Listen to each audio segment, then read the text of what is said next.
Vigilance അന്വേഷണം ആവശ്യപ്പെട്ട് ഇപ്പോൾ കോടതി തീരുമാനിക്കട്ടെ എന്നുള്ളതാണ്, നിലപാട് മാറ്റി എന്നുള്ളതാണ്.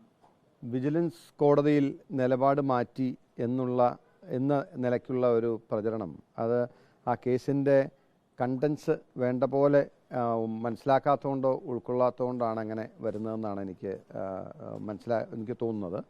കാരണം ഞാൻ കോടതിയിൽ നൽകിയിട്ടുള്ള പരാതി എന്ന് പറയുന്നത് CRPC 190-200 പ്രകാരം ഉള്ള ഒരു കംപ്ലൈൻ്റ് ആണ് നൽകുന്നത്. ആ കംപ്ലൈൻറ്റ് നൽകുന്ന പശ്ചാത്തലം എന്ന് പറയുന്നത്, നമ്മൾ ഏതെങ്കിലും അന്വേഷണ ഏജൻസിക്ക്, മിക്കവാറും പോലീസിന്, അതല്ലെങ്കിൽ ഇപ്പോൾ ഈ കേസിലെ പോലെ വിജിലൻസിന്, നമ്മളൊരു പരാതിയും അതിന് ബന്ധപ്പെട്ട രേഖകളും നൽകിയിട്ട് പോലീസോ അല്ലെങ്കിൽ വിജിലൻസോ പോലുള്ള ഏജൻസികൾ പ്രോപ്പറായി കേസ് എടുക്കാതെ, കേസ് അന്വേഷിക്കാതിരിക്കുമ്പോൾ ഒരു പൗരനെ സംബന്ധിച്ച്, കംപ്ലൈൻറ്റിനെ സംബന്ധിച്ച് ഉള്ള ഒരു ഓപ്ഷനാണ് കോടതിയെ സമീപിച്ച് അന്വേഷണം നടത്തിക്കുക എന്നുള്ളത്.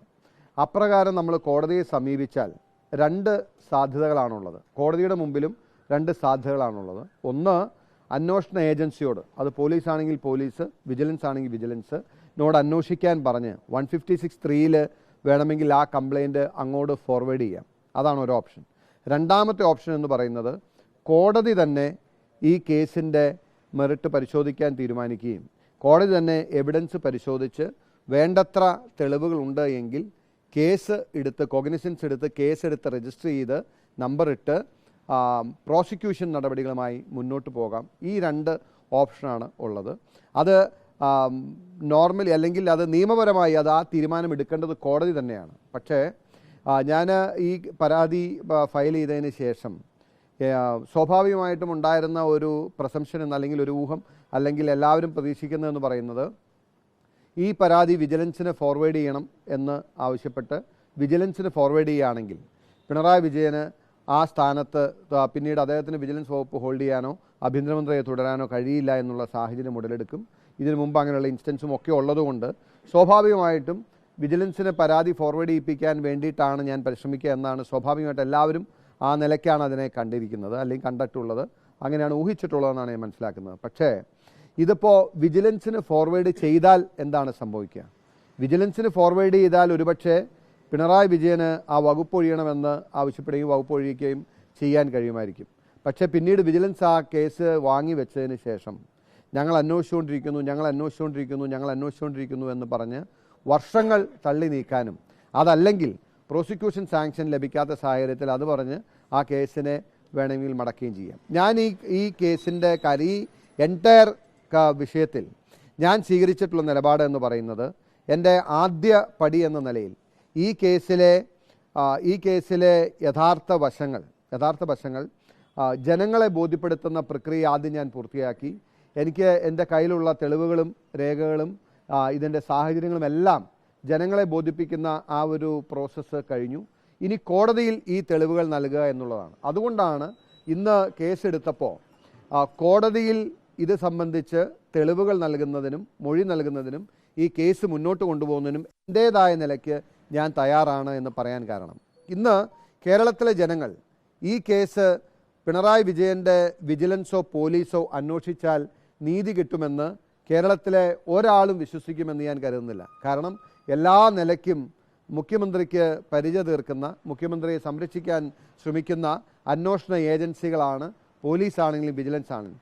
അവരുടെ കയ്യിലേക്ക് ഈ കേസ് അന്വേഷിക്കാൻ കൊടുക്കുന്നതിലും ഒരുപക്ഷെ ഞാൻ തന്നെ ആ കേസ് മുന്നോട്ട് കൊണ്ടുപോകുമ്പോൾ അതിൻ്റേതായ ഒരു പെയിനുണ്ട്, അതിൻ്റേതായ റിസ്ക് ഉണ്ട്, അതിൻ്റേതായ ബുദ്ധിമുട്ടുണ്ട്. അതായത് കോടതിക്ക് മുമ്പാകെ എല്ലാ രേഖകളും എല്ലാ തെളിവുകളും ഈ ഒരു വിജിലൻസ് നടത്തുന്ന അന്വേഷണം, വിജിലൻസ് ചാർജ് ഷീറ്റ്, കുറ്റപത്രം ഫയൽ ചെയ്യുന്നത് പോലെ അതിനോടനുബന്ധമായ എല്ലാ കാര്യങ്ങളും ഒരു ലേമാൻ എന്ന നിലയിൽ, ഒരു പരാതിക്കാരൻ എന്ന നിലയിൽ ഞാൻ സമാഹരിച്ച് കോടതിക്ക് മുമ്പാകെ കൊണ്ടുവരണം എന്നുള്ള ഒരു റിസ്ക് ഈ കാര്യത്തിലുണ്ട്. എന്നിരുന്നാൽ തന്നെയും ആ റിസ്ക് ഏറ്റെടുക്കുക എന്നുള്ളത് തന്നെയാണ് ഏറ്റെടുക്കാമെന്ന് തന്നെയാണ് ഇന്ന് ഞാൻ കോടതിയിൽ പറഞ്ഞത്.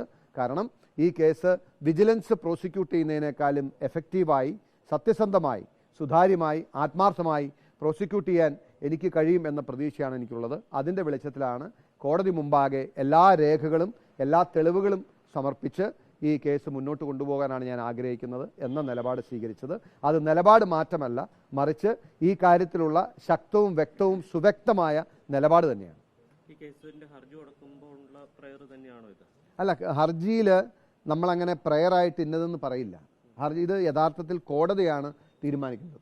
ചില കേസുകളിൽ അന്വേഷണം നടത്താതെ അല്ലെങ്കിൽ ഒരു ഇൻവെസ്റ്റിഗേറ്റിംഗ് ഏജൻസിയുടെ അന്വേഷണം ഇല്ലാതെ ഒരു കേസിൽ വേണ്ടത്ര തെളിവുകൾ നമുക്ക് കൊണ്ടുവരാൻ കഴിയാത്തതാണെങ്കിൽ കോടതി 156(3) അയക്കും.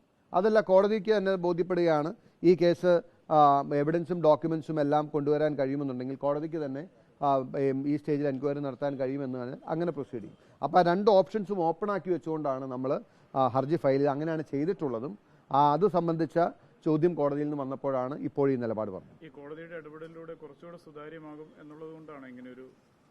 അതെ, ഞാൻ വിജിലൻസിൻ്റെ അന്വേഷണത്തെക്കാളും ഡിപ്പെൻഡ് ചെയ്യാൻ കഴിയുക കോടതിയുടെ മേൽനോട്ടത്തിൽ കോടതി നേരിട്ട് അന്വേഷിക്കുന്നതാണ് എന്നതുകൊണ്ടാണ് ഈ നിലപാട് സ്വീകരിക്കാൻ കാരണം. ഈ കേസിലെ മുഴുവൻ തെളിവുകളും കോടതിക്ക് മുന്നിൽ ഹാജരാക്കാനുള്ള കോൺഫിഡൻസ് കൂടുതലുണ്ട്. അതുകൊണ്ടാണോ ഇങ്ങനൊരു...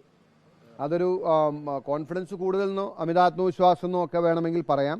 പക്ഷേ എന്നിരുന്നാലും എൻ്റെ പരിശ്രമം, ഞാൻ ഇതിനോടകം ഈ കേസിന് വേണ്ടിയിട്ട് ഒരുപാട് കഷ്ടപ്പെട്ട് ഒരുപാട് ഡോക്യുമെൻറ്റ്സ് ഒരുപാട് സർക്കംസ്റ്റൻസ് എല്ലാം ഞാൻ എക്സ്പ്ലോർ ചെയ്തിട്ടുണ്ട്. അത് വെച്ചിട്ട് ഈ അഴിമതി പുറത്ത് കൊണ്ടുവന്ന് കോടതിയെ ബോധ്യപ്പെടുത്താൻ കഴിയുമെന്ന ആത്മവിശ്വാസമാണുള്ളത്. ഓവർ കോൺഫിഡൻസ് എന്ന് ഞാൻ പറയുന്നില്ല, തികഞ്ഞ ആത്മവിശ്വാസമുണ്ട്. ആത്മാർത്ഥമായ പരിശ്രമം ഞാൻ ഈ കാര്യത്തിൽ നടത്തും.